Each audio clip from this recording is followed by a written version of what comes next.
Look, how would the Maharaja improve his intestinal health, help his blood cholesterol and also his blood sugar? Well, that's why we have Sue Rad, and she came from visiting the Maharaja.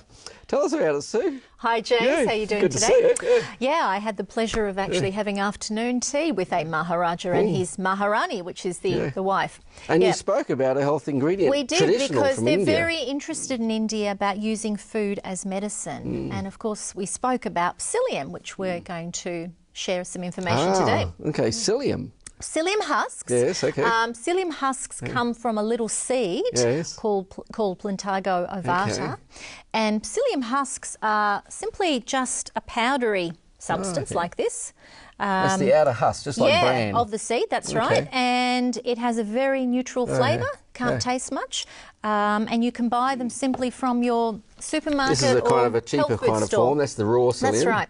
Otherwise, many people might know psyllium husks better through having bought Metamucil. Yes, there it is. Who knew? That's simply just psyllium with a bit of flavouring added and some sweetness, usually an artificial sweetener. For a little bit of flavouring, it costs a little bit more, doesn't it? It certainly does cost a lot more, so you could just grab this from your kitchen cupboard. Okay.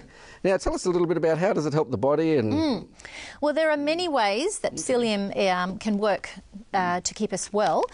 Three particular areas that have been studied are, first of all, regularity, and we'll look at these in turn, cholesterol and blood sugar. Okay. So when it comes to bowel function and regularity... This amazed me. You wait till you hear this. Psyllium can both help you prevent constipation and treat diarrhea. I mean, it just doesn't sound right, does it? I mean, how does it do that? Works both ways. Well, when psyllium is in contact with water, so in the gut, in the intestines for digestive health, it swells to about 3 times its size. So basically it increases the volume or the contents of the bowel, and that stimulates the wall of the bowel to contract. So it propels the food forward, it pushes the food forward. So it's kind of both binds things together and moves it along. That's there right. you go, folks.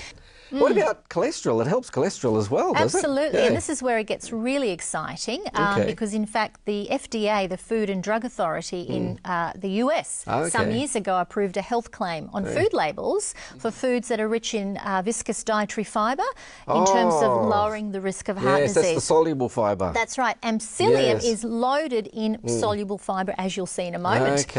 So what it does is it traps something called bile acids in the bowel, and these are the building blocks, the starting block of cholesterol, which is made in your liver, and it sort of siphons them out through your motions. And it also helps your blood sugar. It does.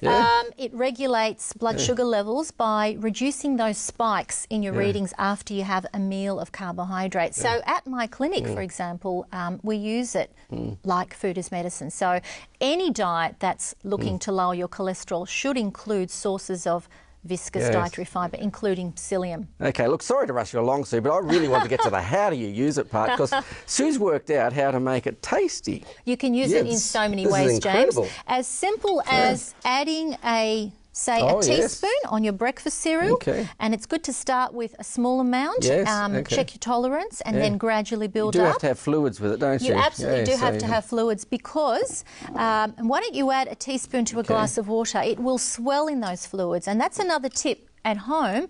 Don't take spoonfuls and spoonfuls without much fluid, because it'll be a bit like concrete. We did this one a while ago. We did this 5 minutes ago just to show you a teaspoon. A teaspoonful gels it a little bit, but it's very, very drinkable. So you could actually have a little sip of that. You could have, say, a few glasses per day. This is the first time in my life. Now, my wife has this for her health, but to my... So, and that's the best way to take it, because you're spreading it out over the day, and it can help strip that cholesterol throughout the day. Kind of bland. It's a little bit like thick water. It's very bland. You could add some honey to that. You could add a bit of lemon juice, or you could buy the commercial product where they've done that for you and pay a lot more. You put it on yogurt as well. You could stir it in. So... so it's not... Okay, let's just toss a little bit in. Toss a bit in. We've used the teaspoon already, so apologies, and folks. just there stir it goes it in. On the floor. It will slightly thicken the yogurt, but it's still very, very palatable. But stir it right in. I wouldn't have it just as the powder. Just give it a good give it a stir. bit of a stir. Yep. Okay, then I'll try You're having quite a lot of it there. But if you stir it in, it's very creamy, very smooth. You cannot taste it. It just thickens very it. nice. James, I love using it in the kitchen for its functional properties. I love the fact that it's got medicinal power, but it just does so many things in my kitchen. It thickens things up. Any sauces, sort of fruit sauces, or even any gravies and stews, if you want to thicken up something that looks a bit runny, just put a small amount of psyllium inside. I'm going to steal this. What have you made? I've made you my special strawberry and banana mousse. Oh, with psyllium. With psyllium. But don't tell anyone. Okay. It's a big secret. Oh, okay. Can Have I a try taste. it? Absolutely. Okay. Folks, if you want to improve your intestinal health or your cholesterol or improve your blood sugar, the Maharaja uses it. Sue Rad uses it, of course. Yep. She promotes it on www.surad.com. Look, go to the site, find out some recipes and ways you can make it taste nice. Tell me what you think of the texture. So it's a mousse. Is it moussey? Absolutely. Yes. It's just beautiful. So why use other ingredients that don't add any value? Just add some psyllium. And enjoy life. And enjoy life and health. Thanks very much. See you later.